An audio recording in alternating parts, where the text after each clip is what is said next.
Bismillahirrahmanirrahim. Assalamualaikum warahmatullahi wabarakatuh. Waalaikumsalam. Alhamdulillah rabbil alamin wa bihi nasta'inu ala umuri dunya waddin. Wassallallahu wasallam ala nabiyyina Muhammadin wa ala alihi wa sahbihi ajma'in amma ba'du. Kaum muslimin dan muslimat, pemirsa Insan TV, pendengar radio Insani dan pendengar radio Telaga Dakwah yang semoga dirahmati Allah Subhanahu wa taala. Alhamdulillah di kesempatan pagi hari ini Allah Subhanahu wa taala kembali mengaruniakan kepada kita berbagai kenikmatan, dan yang paling utama adalah nikmat hidayah dan taufik sehingga kita dapat kembali mengusahakan berbagai amalan-amalan yang semoga kita berharap menjadi bekal yang sangat bermanfaat. Dan salah satunya kita insyaallah di kesempatan pagi hari ini akan kembali bersama beliau Al-Ustaz Abdullah Zainal CMA untuk mengkaji tentang salat secara lahir dan batin, yaitu masuk dalam tema insyaallah di kesempatan pagi hari ini masih membahas tentang sujud, yaitu cara sujud bagian yang ketiga insyaallah taala. Salawat dan salam semoga senantiasa tersampaikan kepada junjungan kita Nabi besar Muhammad sallallahu alaihi wasallam, kepada keluarganya, para sahabatnya dan umatnya yang setia mengikuti tuntunannya hingga hari akhir nanti.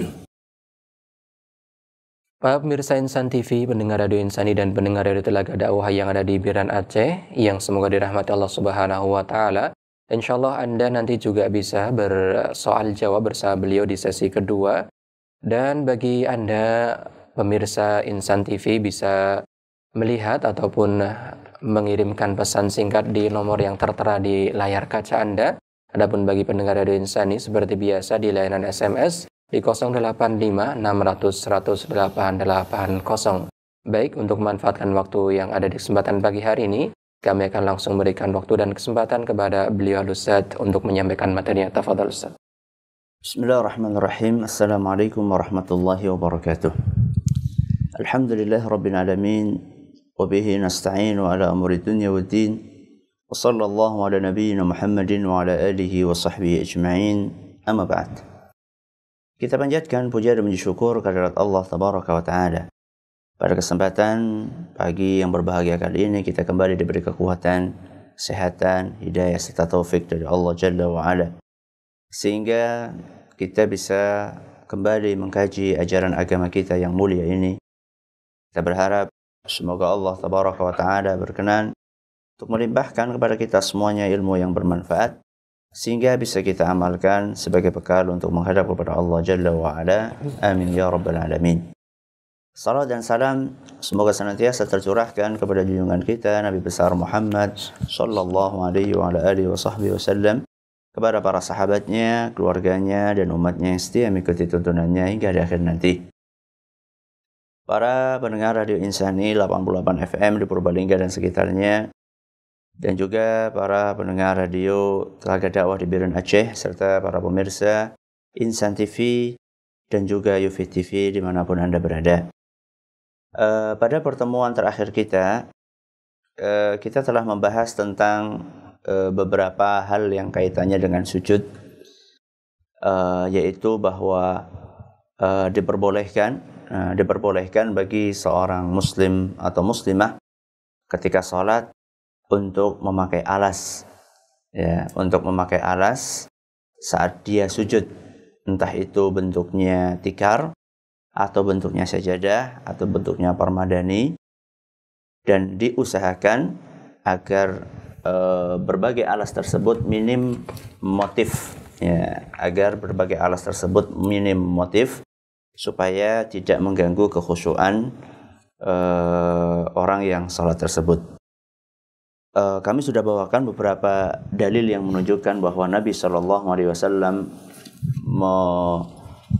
pernah menjalankan hal itu, antara lain sebuah hadis yang diriwayatkan oleh Imam Muslim dari Abu Sa'id Al-Khudri, annahu dakhala ala Rasulillah sallallahu alaihi wasallam fara'aituhu yusalli ala hasirin yasjudu alaih. Pada suatu hari Abu Sa'id Al-Khudri melihat Rasul sallallahu alaihi wasallam sujud di atas tikar, sujud di atas tikar. Dan juga masih ada beberapa hadis yang lainnya, ada yang hadis riwayat Bukhari, dan masih ada hadis-hadis yang lainnya riwayat Ahmad dan yang lainnya. Dan ini menunjukkan bahwa Nabi SAW terkadang sujud di atas alas, dan juga terkadang beliau Sallallahu Alaihi Wasallam sujud langsung ke lantai atau ke tanah. Sehingga dalam hal ini insya Allah fleksibel, baik yang sujud ke lantai langsung ataupun yang sujud menggunakan alas, insya Allah tidak ada masalah, karena sama-sama diriwayatkan dari Nabi kita Muhammad Sallallahu Alaihi Wasallam. Kemudian juga yang perlu kami ingatkan adalah masalah alas tadi. Usahakan alasnya tidak terlalu banyak motifnya. Syukur-syukur kalau polos, ya, supaya tidak mengganggu kekhusyuan dalam sholat. Ketika kita membahas itu, maka akan timbul pertanyaan mengenai orang yang mungkin tidak pakai alas di lantainya, akan tetapi keningnya ketika sujud itu terhalangi peci. Ya, ketika sujud itu terhalangi peci, atau kalau perempuan terhalangi mukena. Bagaimanakah keabsahan sujudnya? Bagaimanakah keabsahan sujudnya manakala seseorang sujud, kepalanya atau keningnya atau jidatnya tidak nempel langsung ke lantai, terhalang oleh peci bagi kaum pria atau terhalang oleh mukena bagi kaum wanita. Para ulama berbeda pendapat di dalam masalah ini. Ya, pendapat yang pertama adalah pendapat yang dipilih oleh madhab Syafi'iyah. Ya, pendapat yang dipilih oleh madhab Syafi'iyah, dan ini adalah salah satu riwayat dalam madhab Imam Ahmad. Mereka mengatakan bahwa wajib untuk menempel langsung. Ya, wajib menempel langsung. Jadi tidak boleh, menurut pendapat yang pertama ini, bagi kepala untuk terhalangi, ya, terhalangi entah peci entah mukena dari lantai. Jadi harus nempel langsung ke lantai. Ini adalah pendapat yang pertama yang dianut oleh madhab Syafi'iyah, dan juga salah satu pendapatnya Imam Ahmad rahimahumullahu jami'an. Baik. Pendapat yang kedua adalah pendapat yang dianut oleh mayoritas ulama. Pendapat yang kedua adalah pendapat yang dianut oleh mayoritas ulama dari kalangan ulama Hanafiyah, Malikiyah, dan Hambali, Hanabilah. Jadi dari ulama mazhab Hanafi, mazhab Maliki, dan mazhab Hambali. Pendapat yang kedua ini adalah mayoritas ulama, mereka berpendapat bahwa tidak harus, ya, tidak wajib kepala itu atau anggota sujud langsung nempel di lantai atau alas sholat. Kalau yang pendapat pertama mengatakan wajib nempel langsung, pendapat yang kedua mengatakan tidak wajib nempel langsung ke lantai. Pendapat yang kedua ini berdalilkan dengan beberapa dalil. Di antaranya adalah dari Anas ibnu Malik radhiyallahu anhu, hadis riwayat Bukhari dan Muslim, kunna nusalli ma'an Nabi sallallahu alaihi wasallam fi syiddatil har. Kami terkadang salat beserta Nabi sallallahu alaihi wasallam di saat cuaca sangat panas. Ya, di saat cuaca sangat panas. Fa idza lam yastati' ahaduna an yumakkina jabhatahu min al-ard basata thawbahu fasajada alaihi. Disebutkan, seandainya sebagian dari kami tidak tahan dengan panasnya lantai atau tanah, karena sebagaimana yang tadi sudah disebutkan bahwa pada zaman Nabi SAW masjidnya lantainya masih tanah. Ketika cuaca sedang panas sekali, kan akan ngefek kepada tanah tempat sujudnya, sehingga tanahnya juga ikut panas, pasirnya ikut panas. Maka kata Anas ibnu Malik radhiyallahu anhu, andaikan ada sebagian kami yang tidak mampu untuk menahan panasnya tanah, maka apa yang dia lakukan? membentangkan ujung bajunya kemudian bersujud. Membentangkan ujung bajunya kemudian sujud. Untuk menghindari menempelnya jidat langsung ke tanah yang begitu panas. Ini diantara dalil yang dipakai oleh pendapat yang kedua. Termasuk juga dalilnya sebuah riwayat dari Ibnu Abbas radhiyallahu anhuma yang diriwayatkan oleh Imam Ahmad, dan hadis ini dinyatakan hasan li ghairihi oleh Al-Arnaut, anna Nabiyya sallallahu alaihi wasallam shalla fi thawbin wahidin mutawashshihan bihi yattaqi bifudulihi harral ardi wa bardaha. Bahwa Nabi SAW pernah sholat dengan satu pakaian yang beliau gunakan untuk menutupi tubuhnya, membungkus dirinya. Beliau gunakan ujung-ujung pakaiannya untuk menghindari panas dan dinginnya tanah. Jadi bisa jadi panas atau dingin. Jadi kalau pas lagi panas ya panas, kalau pas lagi dingin ya dingin. Jadi Nabi SAW beliau berusaha untuk melindungi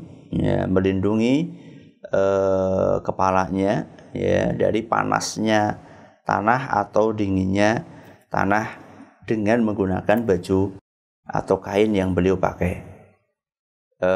Kalau kita cermati beberapa dalil yang disebutkan tadi, ini menunjukkan bahwa para sahabat Nabi SAW atau Nabi SAW, seandainya riwayat tadi sahih atau minimal hasan, beliau dan juga para sahabat pernah untuk menggunakan sesuatu sebagai semacam penghalang antara jidat atau antara kening dengan lantai. Berarti ini menunjukkan bahwa hal itu boleh. Ya, akan tetapi kalau kita cermati lebih lanjut, di situ disebutkan ketika lagi panas, ketika lagi dingin, berarti kan ada kebutuhan, adanya kebutuhan yang mendorong seseorang untuk menutupkan atau menutupi jidatnya atau menutupi anggota sujud yang lainnya dari lantai.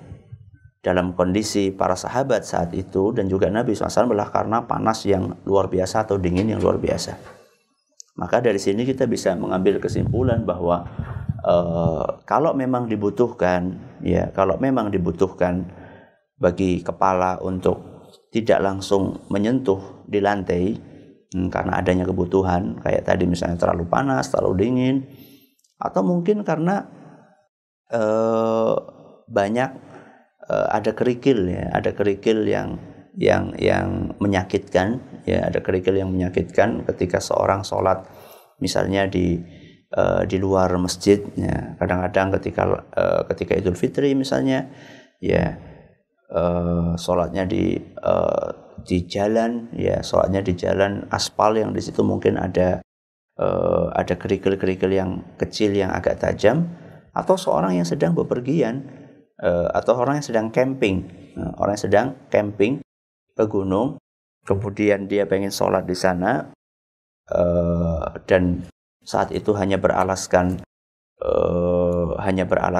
rumput ya, hanya beralaskan rumput atau tanah, dia tidak membawa sajadah misalnya, kan kondisi seperti itu, maka kalau dia merasa sakit jidatnya karena menyentuh tanah langsung, maka tidak mengapa dia menutupkan sebagian dari pecinya atau wanita mukenahnya di jidatnya.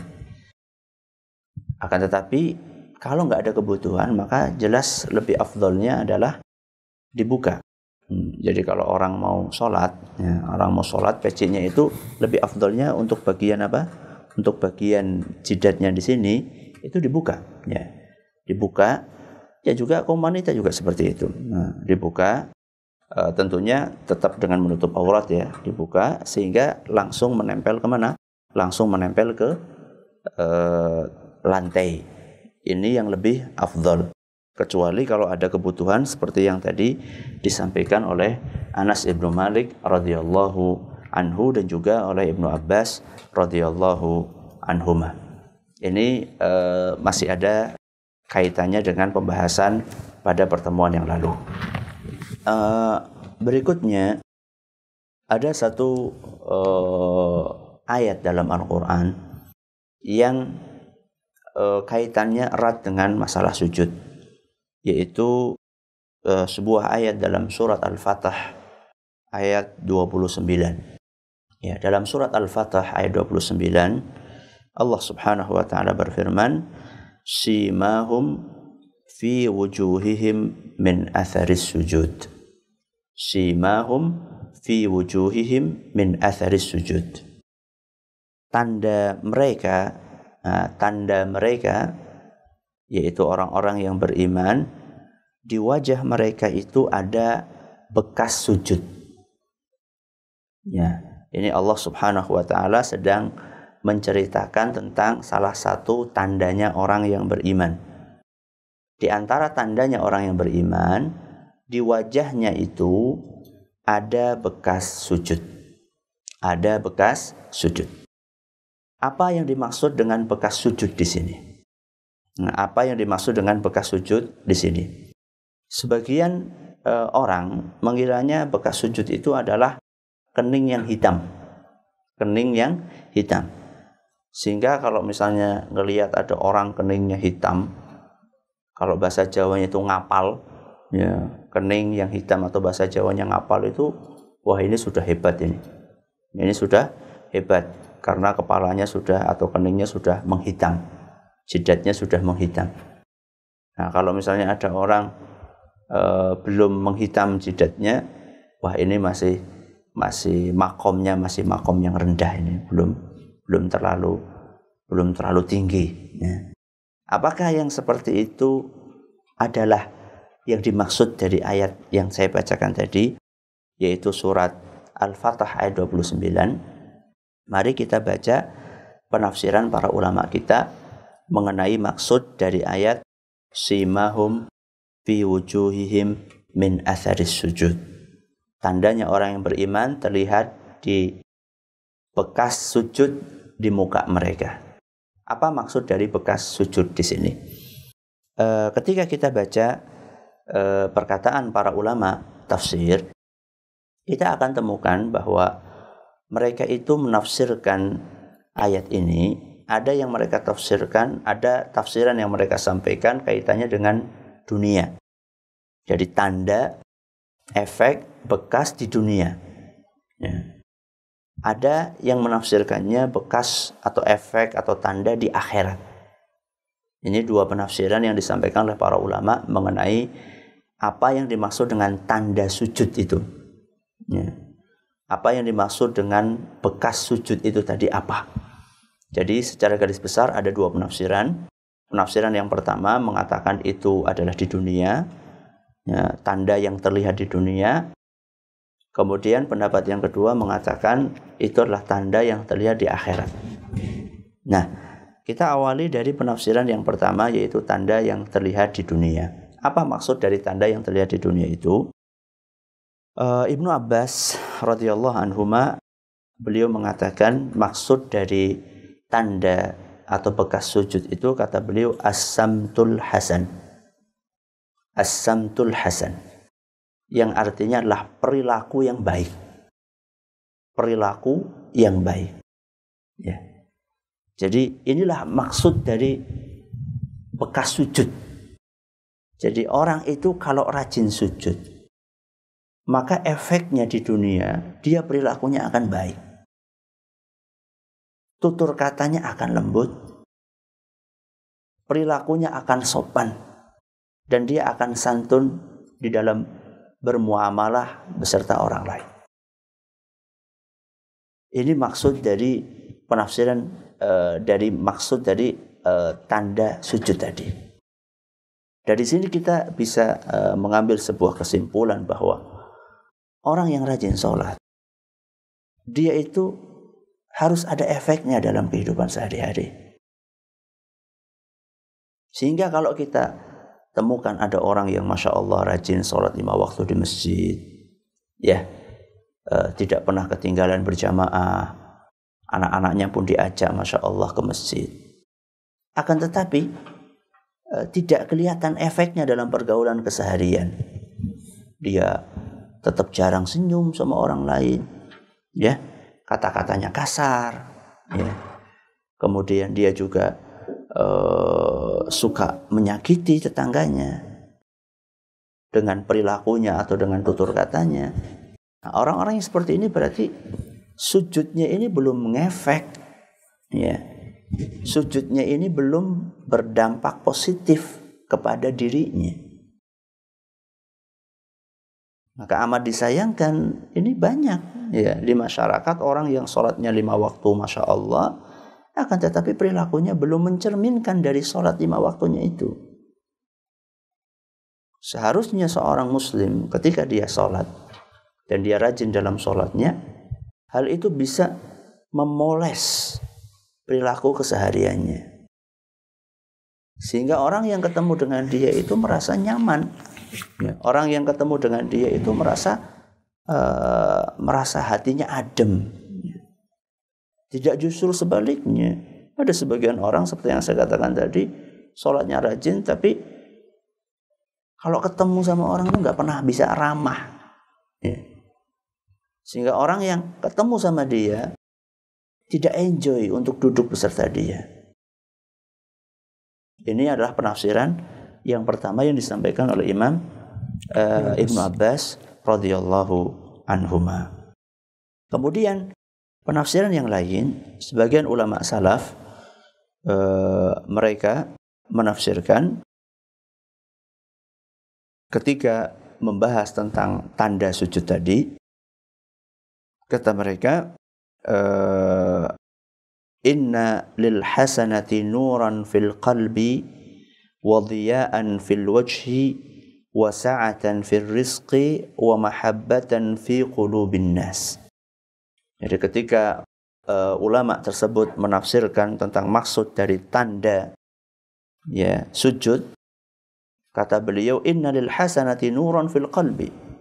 Sesungguhnya kebajikan, ya, kebajikan itu memiliki cahaya di hati, memiliki cahaya di hati, wadiya'an fil wajhi, dan juga sinar di muka, wasa'atan fil rizqi, dan keluasan dalam rizki, wa mahabbatan fi qulubin nas, dan cinta di hati para manusia.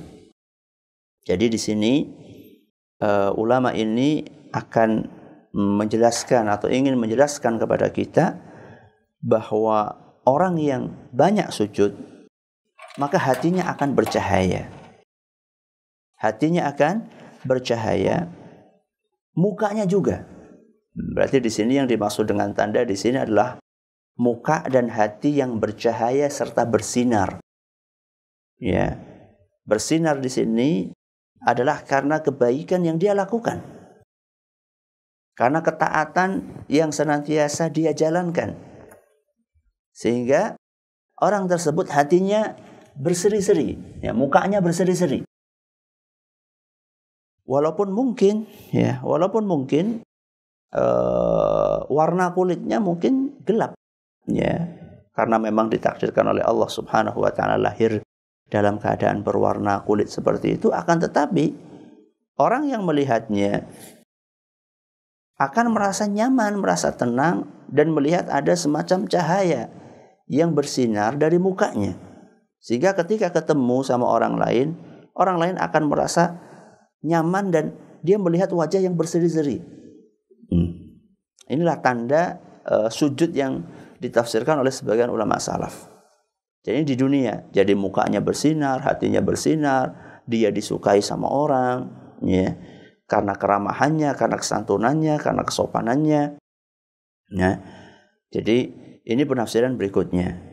Nah, penafsiran berikutnya adalah mukanya bercahaya karena ketaatannya, kemudian juga hatinya bercahaya, hatinya merasa senantiasa dalam suasana yang nyaman, ya.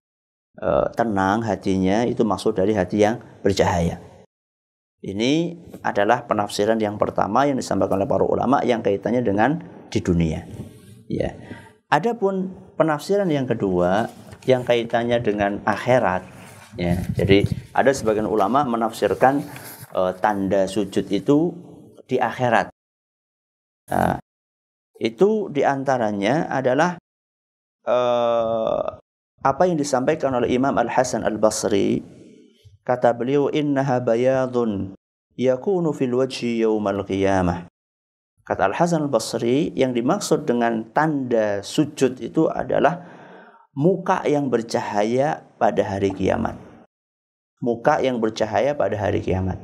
Jadi Al-Hasan Al-Basri, beliau ingin mengatakan bahwa yang dimaksud dari tanda sujud yang kelihatan dalam mukanya orang yang beriman itu maksudnya nanti pada hari kiamat. Jadi pada hari kiamat, simahum fi wujuh min atharis sujud, tandanya orang yang beriman kelihatan dari mukanya adalah nanti pada hari kiamat muka mereka akan bercahaya. Dan ini sejalan dengan hadis Nabi SAW yang menceritakan tentang bahwa Nabi SAW nanti akan mengetahui umatnya dari tanda yang terlihat di muka dan anggota wudhu mereka.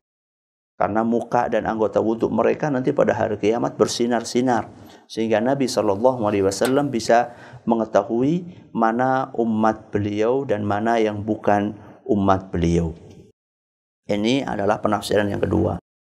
Nah, sekarang bagaimana dengan orang yang menafsirkan bahwa tanda sujud itu adalah kening yang hitam? Ya. Bagaimana dengan penafsiran orang yang mengatakan bahwa maksud dari ayat 29 dari surat Al-Fatah itulah kening yang hitam? Kita dengarkan perkataan Al-Imam Mujahid.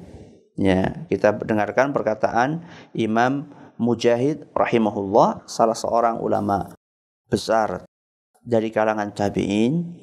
Beliau ketika ditanya tentang penafsiran sebagian orang bahwa yang dimaksud dengan tanda sujud itulah kening yang menghitam, kata beliau, rubbama yakunu baina ainai ar-rajuli mithlu rakbatil anzi wa hiya aksa qalban min al-hijarah.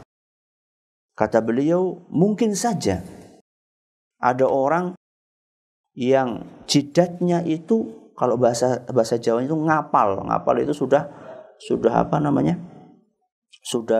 hitam banget, ya, seperti lututnya kambing, ya. Jadi saking saking tebalnya, ya. Wahia aksa qalban minal hijarah. Padahal sebenarnya orang itu hatinya itu lebih keras dibandingkan batu. Jadi beliau ingin menjelaskan bahwa orang yang jidatnya hitam itu belum tentu bahwa itu merupakan tanda dari kekhusyuan dia di dalam sholatnya. Karena ada sebagian orang, kata beliau, yang jidatnya hitam, akan tetapi hatinya keras.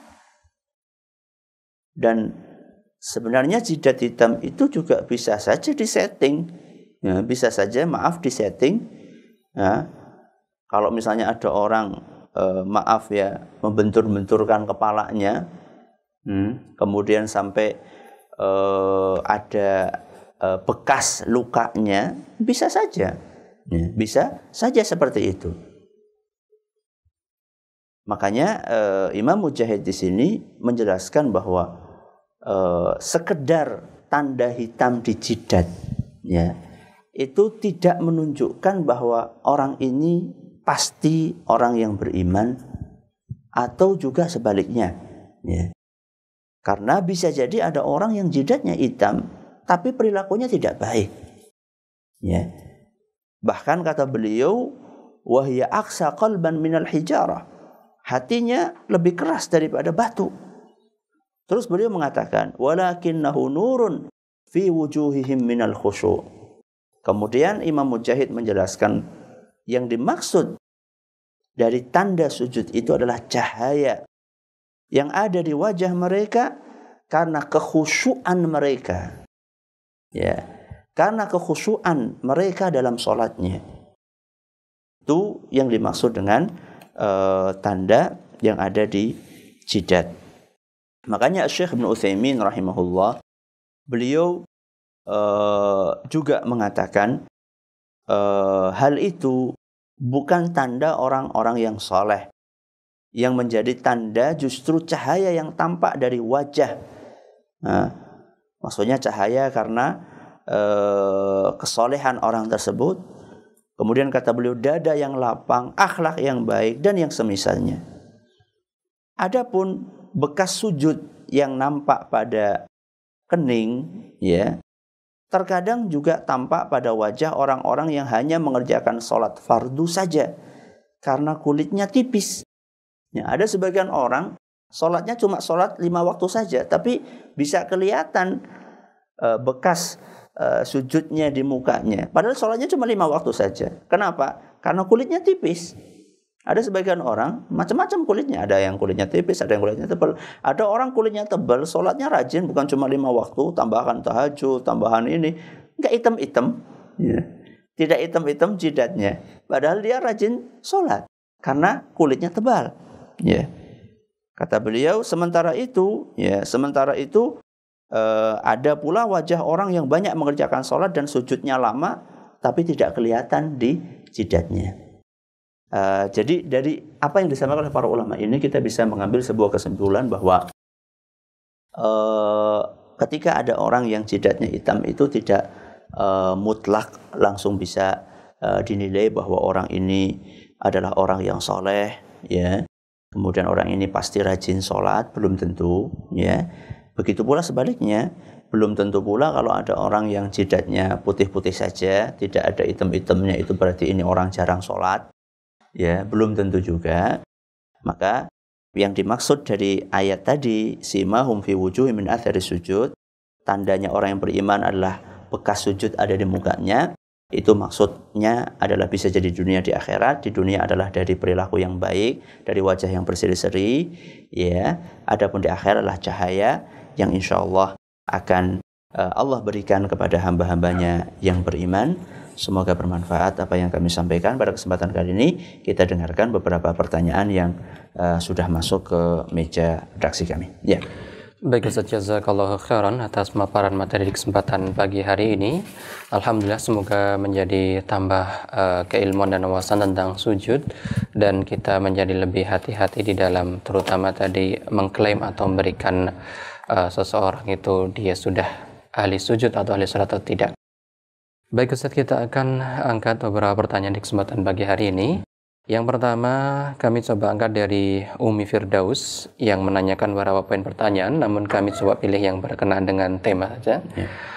Tentang beliau menanyakan tentang sujud ketika mendapati ayat sajadah. Bagaimana caranya? Tafadhal. Sujud ketika ketemu ayat sajadah, caranya biasa. Ya.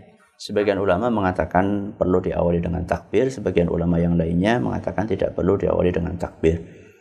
Intinya adalah sujud. Intinya adalah sujud, dan ini hukumnya sunnah. Andai yang dikerjakan maka itu lebih afdal. Seandainya tidak dikerjakan, insya Allah tidak berdosa. Jadi sujud seperti biasa. Ya. Kalau ketika sholat, Ustaz? Ketika sholat sama. Ya, ketika sholat sama. Ada sebagian ulama mengatakan tidak perlu takbir. Sebagian ulama mengatakan pakai takbir. Tetapi kalau tidak pakai takbir memang efeknya agak sulit, ya, karena atau banyak kaum muslimin di zaman kita ini akan kaget ketika orang itu begitu selesai misalnya wasjud waqtarib misalnya dalam surat Al-Alaq, ya, tahu-tahu langsung sujud, itu belakang akan kaget sehingga bisa jadi akan menimbulkan semacam kekacauan dalam gerakan sholat makmum. Itu kalau nggak pakai takbir, itu pakai takbir pun seperti itu, apalagi nggak pakai takbir gitu loh. Makanya sebenarnya dalam hal ini perlu adanya sosialisasi, dan kalaupun nanti pakai takbir ya tidak apa-apa insya Allah, karena untuk menghindari kekacauan gerakan jamaah yang barangkali softnya panjang ke belakang nggak tahu. Kalau yang di depan, yang di belakangnya imam mungkin tahu, tapi yang berapa soft ke belakang nggak tahu.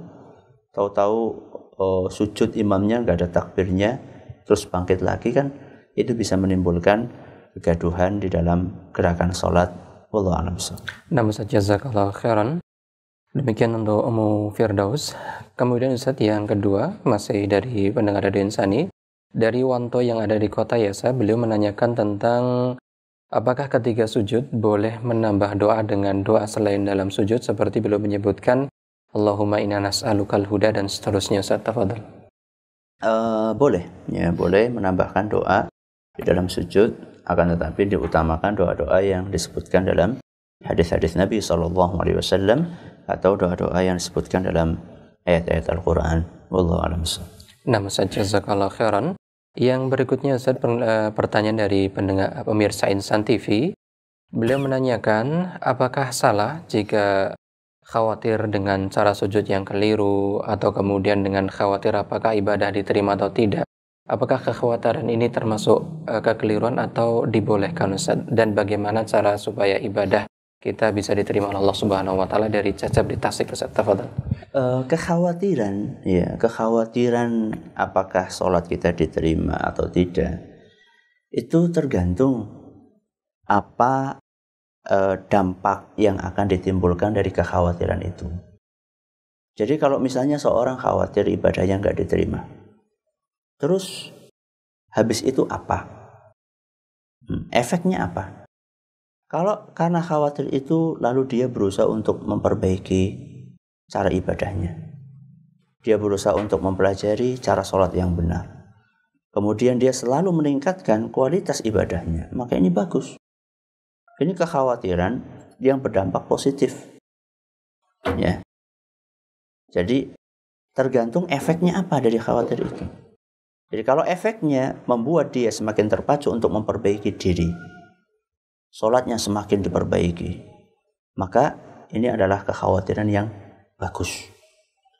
Sebaliknya, kalau kekhawatiran itu menimbulkan keputusasaan di dalam hati, wah saya ini sholat sudah berapa tahun kayaknya nggak ada yang diterima nih, saya khawatir nggak ada yang diterima. Ya sudah, kalau gitu ngapain sholat? Akhirnya dia meninggalkan sholat. Nah, kalau kekhawatiran ini efeknya negatif, malah membuat dia menjadi tidak semangat beribadah, maka inilah kekhawatiran yang tidak terpuji alias yang tercela. Maka kekhawatiran itu tergantung apa efek yang akan ditimbulkan. Kalau positif maka positif, kalau negatif maka negatif. Adapun supaya diterima ibadahnya, ya mengikuti aturan agama. Yang pertama ikhlas dalam ibadah, yang kedua sesuai dengan tuntunan Nabi kita Muhammad Sallallahu Alaihi Wasallam, sambil memperbanyak doa supaya ibadah diterima. Nah, Ustaz, jazakallahu khairan. Semoga dapat memberi gambaran kepada saudara Cacap yang ada di Tasik. Berikutnya Ustaz, pertanyaan dari hamba Allah pemirsa Insan TV yang tidak menyebutkan namanya. Beliau menanyakan tentang kondisi di Timur Tengah yang kebanyakan ketika sholat menggunakan penutup kepala ataupun sorban. Beliau mengatakan berarti secara otomatis tertutup kepalanya ataupun keningnya ketika sujud. Bagaimana penjelasan hal tersebut, dan juga yang senada dari pertanyaan lain tentang apakah sah sholat tanpa pakai peci, Ustaz? Tafadhal. Mengenai orang yang sholat di Timur Tengah, pertama perlu dijelaskan bahwa kita itu beribadah bukan melihat orang Timur Tengah atau orang Asia Tengah atau orang Asia Tenggara. Kita beribadah itu melihat apa yang dipraktekkan oleh Nabi kita Muhammad Sallallahu Alaihi Wasallam. Ini yang pertama yang perlu saya sampaikan. Yang kedua, jadi ketika mereka memakai baju seperti itu, sorban, atau istilah Arabnya itu kalau orang-orang Saudi itu memakai shimal, atau kalau kita kayak kerudung gitu ya, ditaruh di situ. Itu kalau saya perhatikan banyak di antara mereka, ya kalau saya perhatikan banyak di antara mereka tidak menutupi kain yang mereka gunakan untuk menutup kepala itu, tidak menutupi keningnya. Jadi ketika mereka akan sholat, saya perhatikan banyak di antara mereka yang berilmu tentunya, mereka menyingkap, ya, menyingkap seperti yang saya katakan tadi, mereka menyingkapkan apanya? Mereka menyingkapkan keningnya. Ya, karena kan itu nggak langsung pakai jadi selain pakai kerudung tadi, mereka pakai topi di dalamnya, pakai peci di dalamnya, kemudian baru di atasnya dikasih kerudung tadi. Ya. Jadi mereka ketika mau sholat, saya perhatikan banyak di antara mereka, terutama yang berilmu, mereka buka ini keningnya. Nah, mereka buka keningnya, sehingga ketika mereka sujud nggak terhalang. Mereka sujud nggak terhalang. Ya. Toh kalaupun terhalang, maka seperti yang saya katakan tadi, tergantung. Kalau ada kebutuhannya pun tidak apa-apa. Kalau ada kebutuhannya pun tidak apa-apa. Kemudian masalah apa tadi, sujud apa tadi? Tidak memakai peci, apakah tidak memakai peci ketika sholat apakah sah? Insya Allah sah. Insya Allah sholatnya sah. Hanya saja memang kurang utama. Karena Allah dalam Al-Quran berfirman, khudhu zinatakum inda kulli masjid. Allah berfirman, khudhu zinatakum inda kulli masjid. Berhiaslah kalian, atau sempurnalah kalian dalam berpakaian ketika kalian pergi ke masjid. Jadi kita diperintahkan untuk berhias, kita diperintahkan untuk menyempurnakan busana kita manakala kita sholat. Ya, kita diperintahkan untuk menyempurnakan busana kita manakala kita sholat, sehingga ketika kita sholat, ya, dalam keadaan memakai peci akan lebih sempurna. Akan tetapi itu bukan merupakan syarat sahnya sholat, setahu kami. Itu termasuk dari sunnah, ya, termasuk dari sunnah atau kesempurnaan sholat seorang. Ya. Nah, Ustaz, yang selanjutnya dari hamba Allah, tidak menyebutkan namanya, beliau menanyakan tentang ketika beliau sholat sunnah, ada seseorang yang bermakmum kepadanya untuk mengajarkan sholat wajib, Ustaz, karena mengira mungkin sedang melakukan sholat wajib. Bagaimana hal tersebut, Ustaz? Tafadhal. Ada sebagian ulama membolehkan hal itu, ya, ada sebagian ulama membolehkan adanya perbedaan niat antara wajib dengan sunnah. Yang penting jumlah rakaatnya sama, ya, yang penting jumlah rakaatnya sama. Apalagi si makmum ini tidak tahu yang dia jadikan sebagai imam itu sedang melakukan sholat yang berbeda dengan dia. Wallahu a'lam. Nah, Ustaz, yang selanjutnya pertanyaan dari seorang ibu dari Ummu Ati yang ada di Grecel. Beliau menanyakan, bolehkah atau sahkah bermakmum di belakang cucunya yang masih berumur 6 tahun dan sudah sunnah, Ustaz? Tafadhal. Boleh.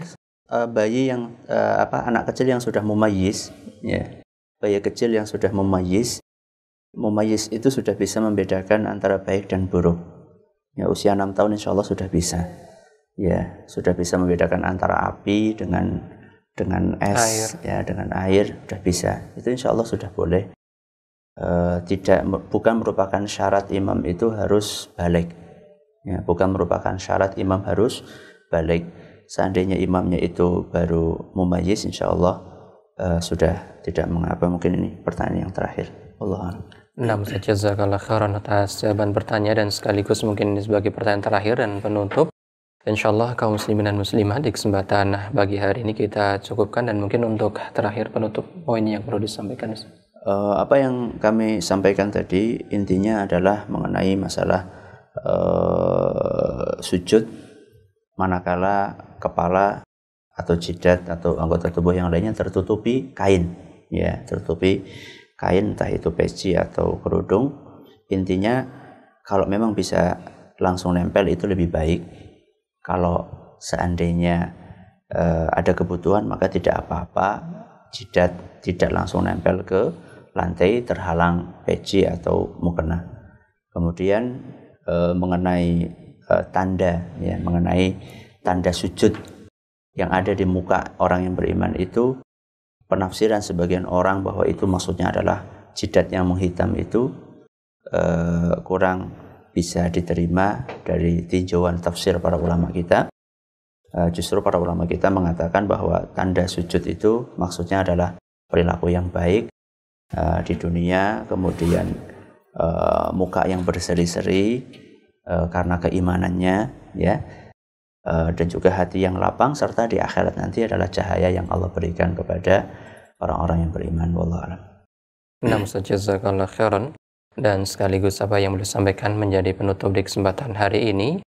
Kami ucapkan jazakumullah khairan kepada seluruh pemirsa dan pendengar yang semoga dirahmati Allah atas kebersamaan Anda hingga kesempatan kali ini, dan semoga dicatatkan oleh Allah Subhanahu wa taala sebagai pahala yang diterima. Amin ya rabbal alamin.